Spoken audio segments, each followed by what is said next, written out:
तो चलो जी बात करते हैं sum of n terms of GP. ठीक है, जीपी के एन टर्म्स की क्या सम होगी। ठीक है, सम क्या होगा, एन टर्म्स का मतलब क्या है, फाइनाइट है ना। एन टर्म्स है मतलब इसकी जो लास्ट वाली टर्म है वो क्या है, डिफाइंड है। और जब लास्ट वाली टर्म डिफाइंड होती है तो सीक्वेंस कैसा होता है, फाइनाइट होता है। तो अगर एन टर्म्स की सम निकालनी है मतलब हमें क्या करना है, फाइनाइट टर्म्स का सम निकालना है ना। जीपी के फाइनाइट टर्म्स का हमें क्या करना है, सम निकालना है। अब यहां पे देखो जीपी के फाइनाइट टर्म्स का हम सम निकालेंगे तो सबसे पहले हमें ये पता है कि जीपी की जो फर्स्ट टर्म होती है उसको हम किससे डिनोट करते हैं, ए से डिनोट करते हैं ना। So let a be the first term है ना, let a be the first term and r be the common ratio, and r be the common ratio है ना, let r be the common ratio. अगर a हमारा first term है और are जो है आपकी कॉमन रेशियो है तो आपको पता है आप इससे जीपी बना सकते हो। कैसे जीपी बना सकते हो, आपको पता है कि every next term in GP is obtained by multiplying the common ratio. अगर आप किसी भी टर्म को कॉमन रेशियो से मल्टीप्लाई कर दो तो आपको क्या मिलती है, उसकी नेक्स्ट फॉलोइंग टर्म मिलती है।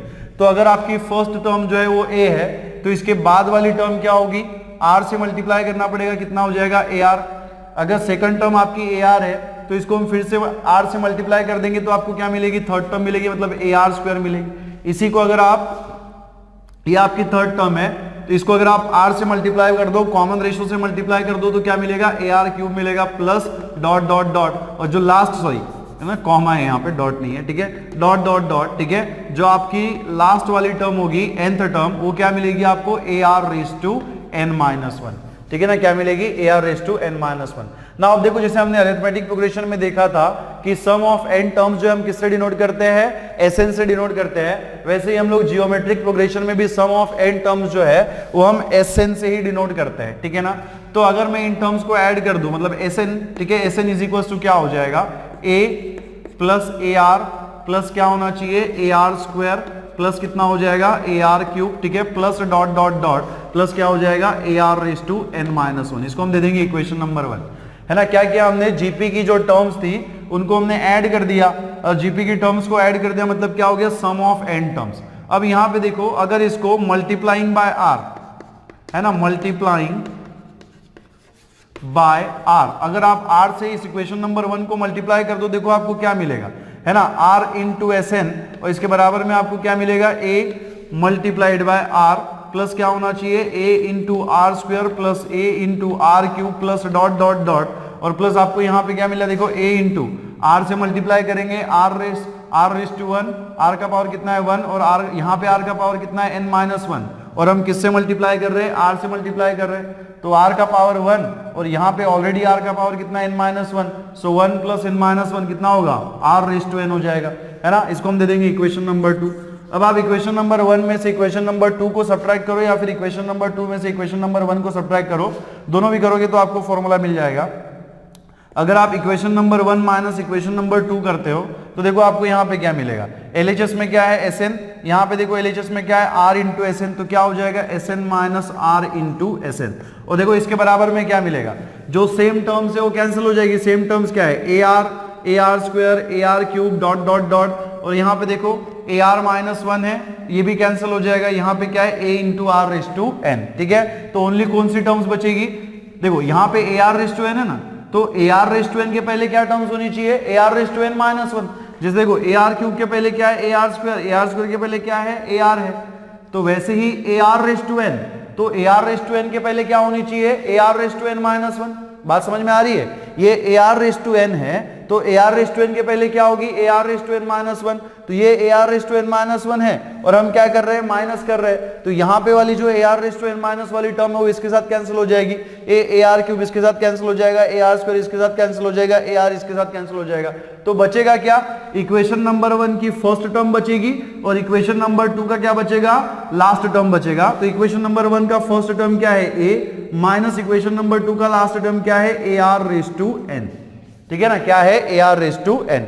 अब यहां पे देखो इसी को हम कैसे लिख सकते हैं, दिस विल इंप्लाइज, ठीक है, देखो यहां से एस एन को हम कॉमन निकाल लेंगे, S N minus r into S N में से अगर एस एन को हमने कॉमन निकाल लिया तो ब्रैकेट में क्या बचेगा, 1 माइनस आर, और इसके बराबर में देखिए आपको क्या मिलेगा, यहां से a minus a into r raise to n, इसमें से हम क्या करेंगे, a को कॉमन निकालेंगे, क्या मिलेगा 1 minus r raise to n, ठीक है 1 minus r raise to n. So therefore Sn is equal to कितना हो जाएगा, a multiplied by 1 minus r raise to n divided by कितना हो जाएगा 1 माइनस आर।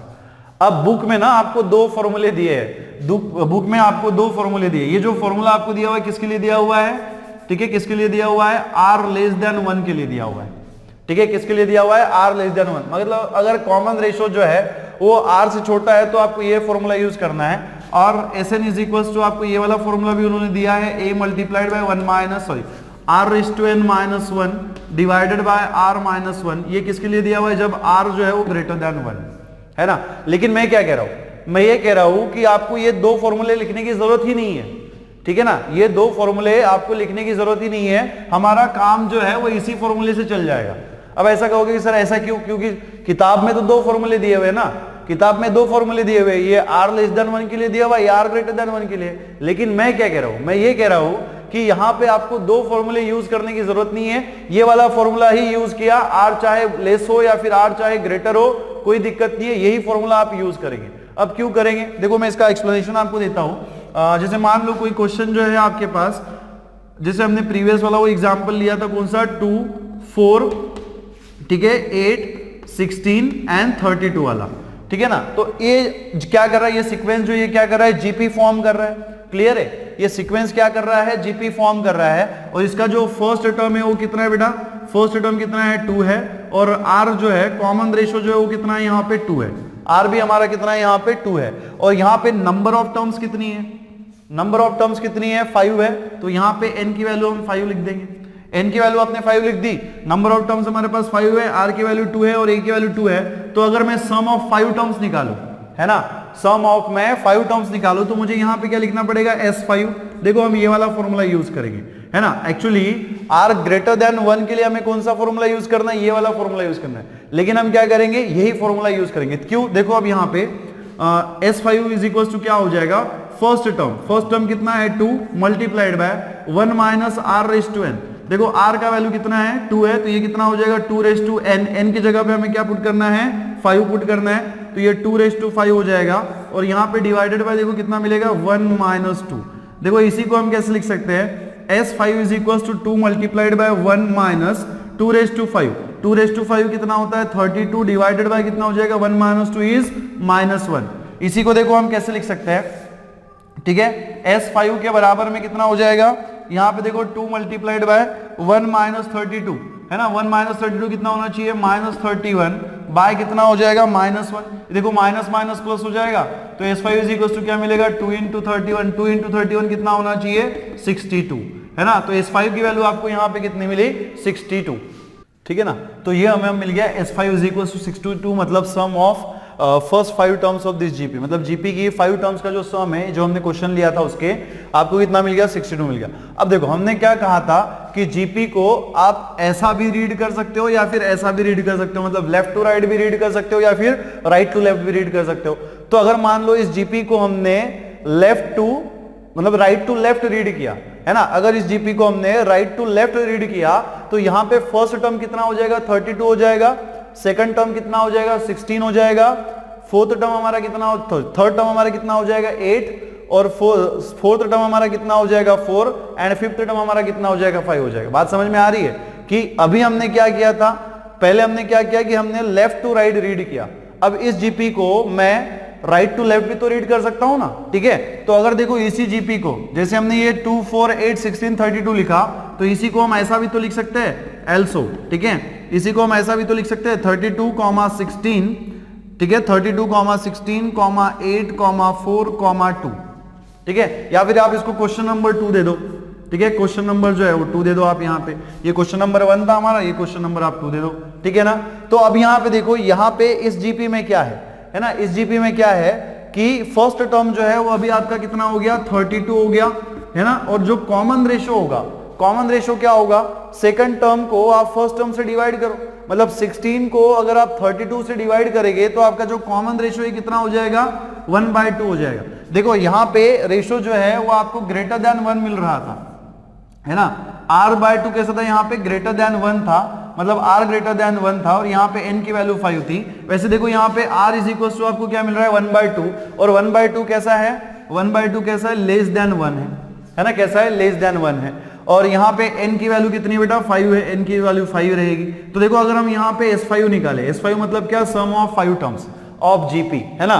तो यहाँ पे देखो अभी फर्स्ट टर्म हमारा कितना हो गया 32 multiplied by 1 minus r raise to n, r का वैल्यू कितना है 1/2, तो ये कितना हो जाएगा 1/2 रेज टू n, n की वैल्यू कितनी है 5, और यहाँ पे डिवाइडेड बाय कितना होना चाहिए 1 माइनस 1/2, ठीक है ना, कितना हो जाएगा 1 माइनस 1/2। अब यहाँ पे देखो ये S5 है, ये 32 आपका एज इट इज है, और यहाँ पे देखो 1 माइनस 1 रेज टू 5 कितना हो जाएगा 1, एंड 2 रेज टू 5 कितना होना चाहिए 32, सो 1/32, और 1 माइनस हाफ कितना होता है हाफ, है ना, 1 माइनस हाफ कितना होता है, हाफ होता है। देखो इसी को मैं ऊपर लिख रहा हूं यहाँ पे, ठीक है। तो देखो S5 इज इक्वल टू कितना मिलेगा, है ना, S5 इज इक्वल टू कितना मिलेगा 32 मल्टीप्लाइड बाय, यहाँ पे देखो क्रॉस मल्टीप्लाई करेंगे कितना मिलेगा 32 माइनस 1 डिवाइडेड बाय 32, और यहाँ पे न्यूमरेटर डिनोमिनेटर में कितना है 1/2, ये 32 आपका कैंसिल हो जाएगा। S5 इज इक्वल टू ये 1/2 में का 2 जो है ऊपर शिफ्ट हो जाएगा, तो 2 मल्टीप्लाइड बाय एंड 32 माइनस 1 कितना होना चाहिए 31, तो अगेन आपको S5 इज इक्वल टू कितना मिलेगा 62 मिला। देखो कोई फर्क पड़ा क्या हमारे आंसर में, है ना, जब r ग्रेटर देन 1 था और जब r लेस देन 1 था तो हमने सेम फॉर्मूला यूज किया। कौन सा वाला फॉर्मूला यूज किया, a multiplied by 1 minus r raise to n divided by 1 minus r, इसमें भी हमने यही फॉर्मूला यूज किया, इसमें भी हमने यही फॉर्मूला यूज किया, ठीक है। लेकिन आंसर में कोई चेंज आया क्या, नहीं आया, सिर्फ चेंज किस में हुआ, फर्स्ट टर्म में चेंज हुआ और कॉमन रेशियो में चेंज हुआ, लेकिन हमारी जो सम थी, टोटल नंबर ऑफ सम थी, उसमें कोई चेंज हुआ क्या, नहीं हुआ। अब क्यों नहीं हुआ, क्योंकि यहां पे एक्चुअली हम क्या निकाल रहे हैं, सम निकाल रहे हैं, है ना। सम का मतलब क्या, जैसे अगर हमारे पास 2 टर्म्स है तो that is a plus b को हम क्या बोलेंगे, सम बोलेंगे। अब यार a प्लस बी लिखो या फिर b प्लस a लिखो, लेकिन बात तो एक ही है ना, आप a प्लस बी लिखो या फिर b प्लस a लिखो, बात तो एक ही है। वैसे ही आप इधर से रीड करो या फिर इधर से रीड करो, बात तो सेम ही है, क्योंकि हमें क्या निकालना है, सम निकालना है। तो क्या मेरी बात क्लियर है कि हम यहाँ पे स्पेसिफिकेशन में नहीं जाएंगे कि r लेस देन 1 है तो ये फॉर्मूला यूज करो, r ग्रेटर देन 1 है तो ये फॉर्मूला यूज करो, किताब में दिया हुआ है, उनका काम है देने का, ठीक है। लेकिन हम हर सिचुएशन में क्या करेंगे, यही वाला फॉर्मूला यूज करेंगे, यही वाला फॉर्मूला यूज करो, आपको आंसर जो है वो क्या मिलेगा, सेम ही मिलेगा, ठीक है ना,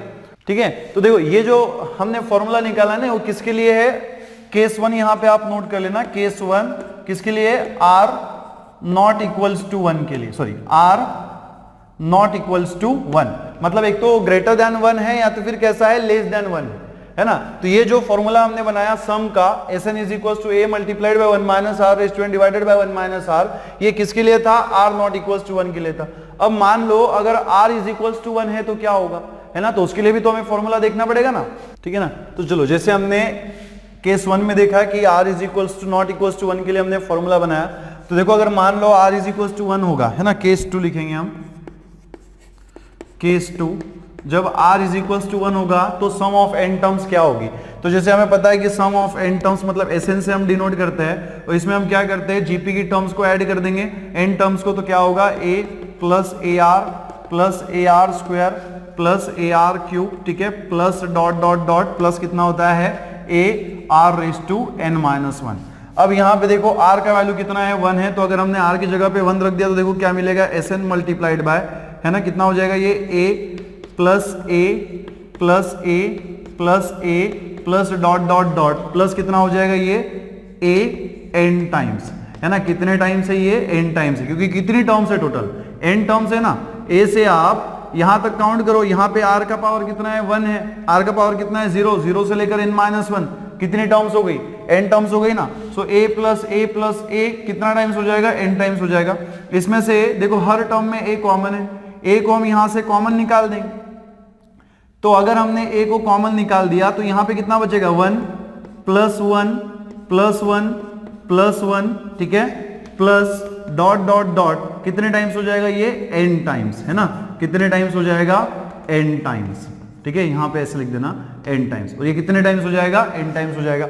अब यहां पे देखो जैसे हमें पता है कि अगर हम 1 प्लस 1 करें तो देखो यहां पे हमें कितना मिलेगा 3 मिलेगा, कितना मिलेगा 3 मिलेगा, और इस 1 को हमने कितने टाइम्स ऐड किया हुआ है 3 टाइम्स ऐड किया हुआ है, है ना, कितने टाइम्स ऐड किया, 3 टाइम्स ऐड किया। वैसे ही देखो अगर आप 1 + 1 + 1 + 1 लिखते हो तो यहाँ पे देखो 1 + 1 + 1 कितना हो जाएगा 4। आपने कितने टाइम्स इसको ऐड किया हुआ है, 4 टाइम्स ऐड किया हुआ है ना, कितने टाइम्स ऐड किया, 4 टाइम्स ऐड किया।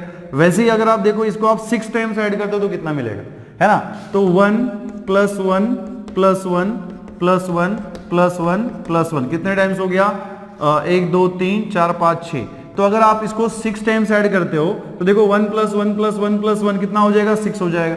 मतलब जब आपने 1 को 3 टाइम्स ऐड किया तो कितना मिला, 3 मिला। जब आपने 1 को 4 टाइम्स ऐड किया तो आपको कितना मिला, 4 मिला। और जब आपने 1 को 6 टाइम ऐड किया तो कितना मिल रहा है, 6 मिल रहा है ना। वैसे ही अगर हम यहां पे 1 को n टाइम्स ऐड कर दे, 1 को हम कितने टाइम्स ऐड करें, n टाइम्स ऐड कर दे, तो 1 को अगर हम n टाइम्स ऐड करेंगे तो हमें कितना मिलेगा, a मल्टीप्लाइड बाय, देखो 3 टाइम्स किया तो कितना मिला, 3, 4 टाइम्स किया तो कितना मिला, 4 मिला, और हमने जब 6 टाइम ऐड किया तो कितना मिला, 6 मिला। तो वैसे ही अगर हम यहाँ पे 1 को n टाइम्स ऐड करेंगे तो कितना मिलेगा, an मिलेगा, सॉरी कितना मिलेगा, n मिलेगा। तो therefore Sn is equal to क्या हो जाएगा, a into n। In case when r is equal to 1 the sum of the n terms of the gp कैसे निकालेंगे हम, a मल्टीप्लाइड बाय n, जिसमें a जो है वो क्या है, हमारी फर्स्ट टर्म ऑफ gp, क्या है, first term of GP, and n जो है वो हमारा क्या है, नंबर ऑफ टर्म्स, है ना, n नंबर ऑफ टर्म्स मतलब फाइनाइट टर्म्स। लिखिएगा इसे। तो चलो जी ना बात करते हैं जियोमेट्रिक मीन के ऊपर कि जीपी का जो है वो जियोमेट्रिक मीन क्या होगा, है ना। देखो जियोमेट्रिक मीन क्या होता है, जैसे हमने देखा अरिथमेटिक प्रोग्रेशन में लास्ट टर्म और फर्स्ट टर्म और लास्ट टर्म के बीच में जो नंबर्स होते हैं उन्हें क्या कहा जाता है, arithmetic mean of last term and first term.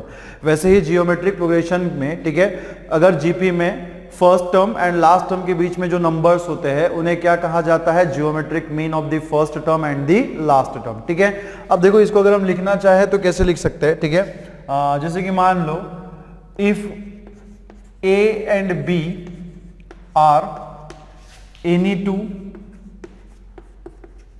Positive numbers,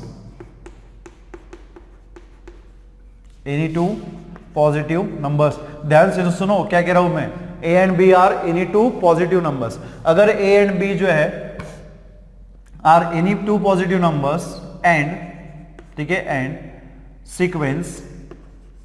sequence a comma g comma b is in gp, ठीक है, is in gp।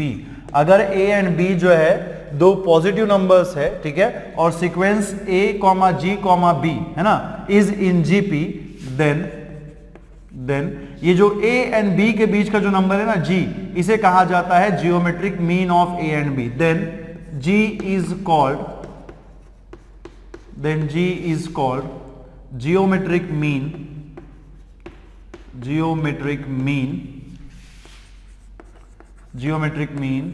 Of a and b, है ना। तो बहुत सिंपल सी बात है कि अगर जियोमेट्रिक प्रोग्रेशन में, ठीक है, जियोमेट्रिक प्रोग्रेशन में फर्स्ट टर्म और लास्ट टर्म के बीच में जो नंबर्स होते हैं उन्हें कहा जाता है जियोमेट्रिक मीन, ठीक है। अब हमने यहाँ पे 3 टर्म का सीक्वेंस लिया हुआ है, ठीक है, तो ये a हो गया हमारी फर्स्ट टर्म, b हो गई हमारी लास्ट टर्म, तो a एंड b के बीच में जो नंबर है g, उसे क्या कहा जाता है, जियोमेट्रिक मीन, ठीक है। अब यहाँ पे देखो इसका फॉर्मूला हम कैसे डिराइव करेंगे, ठीक है ना। अब एज, ठीक है, as a comma g comma b forms GP, है ना। अगर मान लो ये जो सीक्वेंस है वो जीपी फॉर्म करता है, तो जीपी का जो पैटर्न है वो क्या कहता है कि उसके करस्पॉन्डिंग टर्म्स का जो रेशियो कैसा होता है, इक्वल होता है ना। करस्पॉन्डिंग टर्म्स का जो रेशियो है वो कैसा होता है, इक्वल होता है। मतलब जैसे यहाँ पे देखो ये कितने टर्म्स का सीक्वेंस है, 3 टर्म्स का सीक्वेंस है। टोटल कितनी टर्म्स है इसमें, 3 टर्म्स है। मतलब ये हमारी फर्स्ट टर्म हो गई a1, ये हो गई हमारी सेकंड टर्म a2, ये क्या हो गई हमारी सेकंड टर्म a3। तो अगर ये सीक्वेंस जो है वो जीपी फॉर्म कर रहा है तो क्या होना चाहिए, a2 का रेशो a1 के साथ किसके बराबर होना चाहिए, a3 का रेशो a2 के साथ। बात समझ में आ रही है। इसका मतलब क्या होना चाहिए कि a2 बाय a1 जो है वो किसके साथ इक्वल हो जाएगा, A3/A2 के साथ इक्वल हो जाएगा। क्यों इक्वल हो जाएगा, क्योंकि ये क्या फॉर्म कर रहा है, जीपी फॉर्म कर रहा है, और जीपी में क्या होता है, करस्पॉन्डिंग टर्म्स का जो रेशो, मतलब किसी भी टर्म का रेशो उसके पहले आने वाली टर्म के साथ लिया जाए तो आपको कैसा मिलता है, सेम मिलता है। ठीक है ना, कैसा मिलता है, सेम मिलता है। अब यहां पे देखो हमारी केस में A2 जो है वो क्या है, G है ना, तो यहाँ पे A2 की जगह पे हम G लिख देंगे। A1 जो है वो क्या है, हमारा A है, और इसके बराबर में देखिए A3 जो है वो हमारा क्या है, B है, और A2 जो है वो अगेन हमारा क्या है, यहाँ पे G है। तो बेटा इसी को हम कैसे लिख सकते हैं, देखो यहाँ पे ये जो G है ना, इसको इधर शिफ्ट कर देंगे तो ये क्या हो जाएगा, G² हो जाएगा। ठीक है, और A इंटू ये जो डिनोमिनेटर में A दिख रहा है इसको हम RHS में लेके जाएंगे तो ये क्या हो जाएगा, A इंटू B। तो इसी को हम कैसे लिख सकते हैं, G के बराबर में स्क्वायर को उधर शिफ्ट कर देंगे तो ये कितना हो जाएगा, √A इंटू बी, है ना, कितना हो जाना चाहिए, √A into b. So therefore the geometric mean between, ठीक है, geometric mean between the A and B is given by G is equal to √A into b. ठीक है, A एंड B का जो जियोमेट्रिक मीन होता है ना, so therefore geometric mean of A and B ये कैसे निकालते हैं हम, बाय क्या फॉर्मूला दिया हुआ है हमें यहाँ पे, √A इंटू बी, क्या होता है, √A इंटू बी होता है। ठीक है, तो अगर A एंड B जो दो पॉजिटिव नंबर्स है तो उनके बीच का जियोमेट्रिक मीन निकालने का फॉर्मूला क्या है, √A इंटू बी। ठीक है, तो ये तो हो गया जियोमेट्रिक मीन। नाउ अभी हम देखेंगे relation between the geometric mean and arithmetic mean. ठीक है, सो रिलेशन, ठीक है, relation between arithmetic mean and geometric mean. ठीक है, relation between the arithmetic mean and geometric mean. तो बेटा आपको पता है कि अरिथमेटिक मीन जो होता है A एंड B का, ठीक है, arithmetic mean of A and B, ठीक है ना, ऑफ A एंड B क्या होता है, A प्लस B/2, है ना, कितना होता है, A प्लस B/2। इसको आप कैपिटल A से डिनोट कर सकते हो, है ना। Arithmetic mean of A and B क्या होता है, A प्लस B/2, जिसको हमने कैपिटल A से डिनोट कर दिया।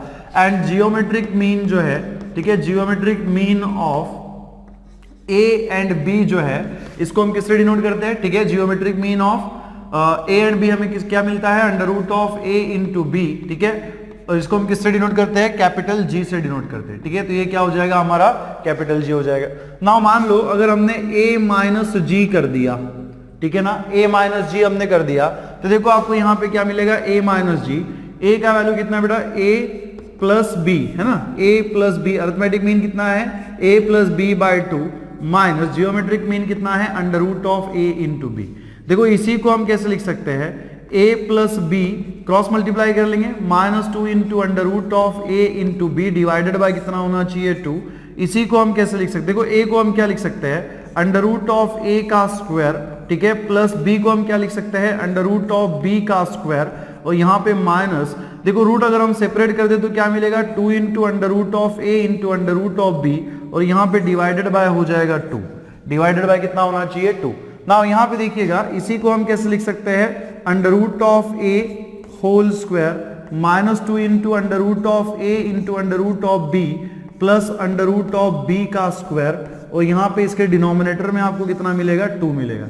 ठीक है, इसके डिनोमिनेटर में आपको कितना मिलेगा, 2 मिलेगा। ना देखो हमारे पास एक आइडेंटिटी है, क्या आइडेंटिटी है कि A minus b whole square क्या होता है, A square minus twice AB plus B square, है ना, क्या होता है, A square minus twice AB plus B square. तो अगर आप थोड़ा ध्यान से देखो तो ये जो टर्म आपको दिख रहा है ना न्यूमरेटर में, ये बिल्कुल इसके जैसा है, बिल्कुल सेम इसके जैसा है। ओनली डिफरेंस क्या है, यहाँ पे AB है, यहाँ पे क्या है, √A एंड √B। तो जैसे A square minus twice AB plus B square को हम क्या लिख सकते हैं, A minus B whole square, तो वैसे ही √A square minus twice √A into √B plus √B square को हम क्या लिख सकते हैं, √A minus √B whole square. तो अकॉर्डिंगली, ठीक है, इधर लिख रहा हूं मैं, ठीक है, अकॉर्डिंगली इसको हम क्या लिख सकते हैं, A माइनस बी, ठीक है, A minus G, sorry not B minus G is equals to कितना हो जाएगा, √A होल, ठीक है, √A minus √B divided by 2 whole square. ये ऑलवेज कैसा रहेगा, greater than equals to 0, Why it is always greater than equals to 0? यहां पे आप देखो रूट वाली टर्म है, मान लो कि ये स्क्वायर के अंडर में अगर रूट भी हो गया, सो स्क्वायर के अंडर में अगर आपको नेगेटिव भी वैल्यू मिल गई, लेकिन ये स्क्वायर होने की वजह से क्या करेगा, वो नेगेटिव वैल्यू को पॉजिटिव कर देगा। बात समझ में आ रही है कि ये हो सकता है कि स्क्वायर के अंडर में नेगेटिव टर्म आए, under root of a minus under root of b का जो वैल्यू है वो हो सकता है कि निगेटिव आए, लेकिन यहां पे क्या है, होल स्क्वायर है, और स्क्वायर क्या कर देता है, नेगेटिव टर्म को पॉजिटिव कर देता है। तो ये ऑलवेज कैसा रहेगा, पॉजिटिव रहेगा, मतलब कैसा रहेगा, ग्रेटर देन इक्वल्स टू 0 रहेगा। इसी को हम कैसे कह सकते हैं कि a माइनस जी जो है वो always greater than equals to 0 रहेगा। इसी का मतलब क्या होता है कि a is always greater than equals to G. A जो है वो हमेशा कैसा होगा, greater than equals to G होगा, मतलब अरिथमेटिक मीन जो है वो ऑलवेज हमेशा जियोमेट्रिक मीन से कैसा होगा, ग्रेटर देन इक्वल्स टू होगा। अब इक्वल कब होगा, इक्वल तब होगा जब ए एंड बी जो है वो इक्वल हो जाएंगे। बात समझ में आ रही है, यहां पे इक्वल भी साइन आपको दिख रहा है ना, greater than equals to.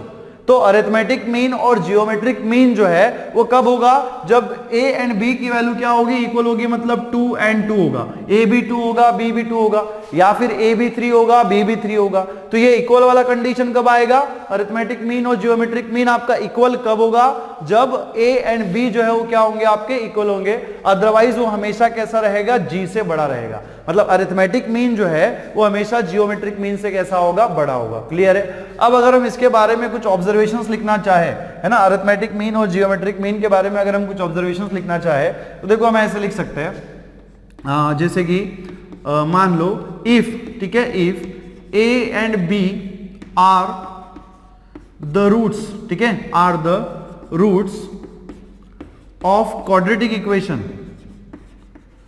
If a and b are the roots of quadratic equation, है ना, मान लो अगर a एंड b जो है क्वाड्रेटिक इक्वेशन के रूट्स है, ठीक है, तो जो जनरल फॉर्म होता है क्वाड्रेटिक इक्वेशन का वो क्या होता है, एक्स स्क्वायर माइनस, ठीक है, क्या होता है, x square minus a plus b into x plus क्या होता है, a into b is equals to 0, प्लस a into b is equals to 0।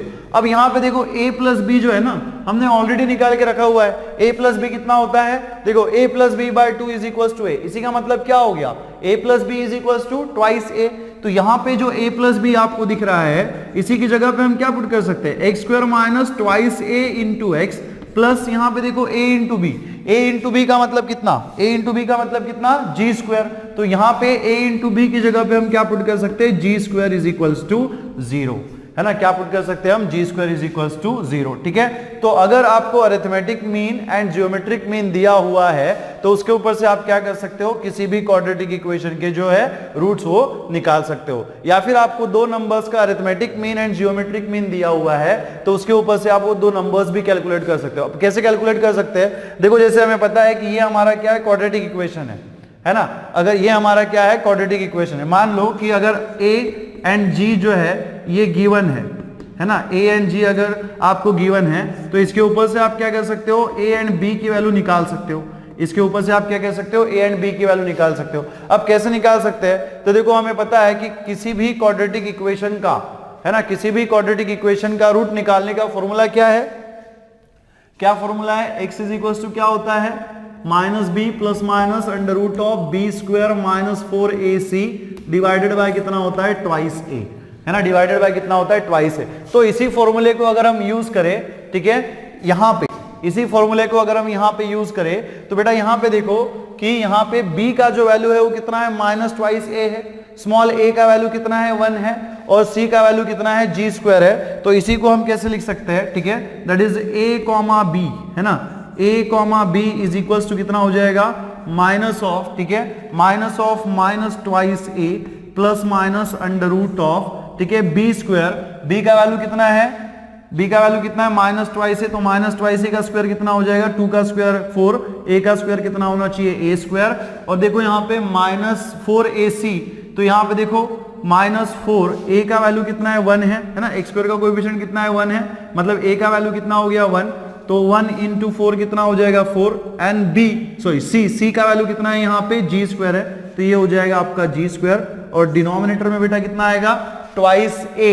तो इस इक्वेशन को अगर आप कंपेयर करो तो a का वैल्यू आपको कितना मिलेगा, 1 मिलेगा, मतलब 2 इंटू a कितना होना चाहिए, 2, that is a comma b is equals to, आप कैसे निकाल सकते हो, minus of minus twice a is plus twice a, और यहाँ पे प्लस माइनस देखो अंडर रूट ऑफ ये कितना हो जाएगा 4 कॉमन निकाल लेंगे a square minus g square divided by कितना आएगा 2 आ जाएगा। ठीक है, डिवाइडेड बाय कितना आ जाएगा 2 आ जाएगा। देखो यहाँ पे लिख रहा हूं मैं, ठीक है यहाँ पे लिख रहा हूं। So a comma b is equal to कितना हो जाएगा देन a कॉमा बी कितना हो जाएगा ट्वाइस a प्लस माइनस, ठीक है प्लस माइनस देखो ये जो 4 है ना ये 4 रूट के बाहर आ जाएगा तो कितना मिलेगा 2 multiplied by under root of a square minus g square divided by कितना हो जाएगा 2। दोनों में से 2 कॉमन निकाल देंगे, इस 2 के साथ कैंसिल कर देंगे तो क्या मिलेगा a comma b is equal to a plus minus under root of a square minus g square, है ना। तो अगर आपको अरिथमेटिक मीन और जियोमेट्रिक मीन दिया हुआ है तो उसके ऊपर से आप क्या कर सकते हो, ठीक है, क्वाड्रेटिक इक्वेशन के रूट्स जो है वो निकाल सकते हो। ठीक है ना, लिखिएगा।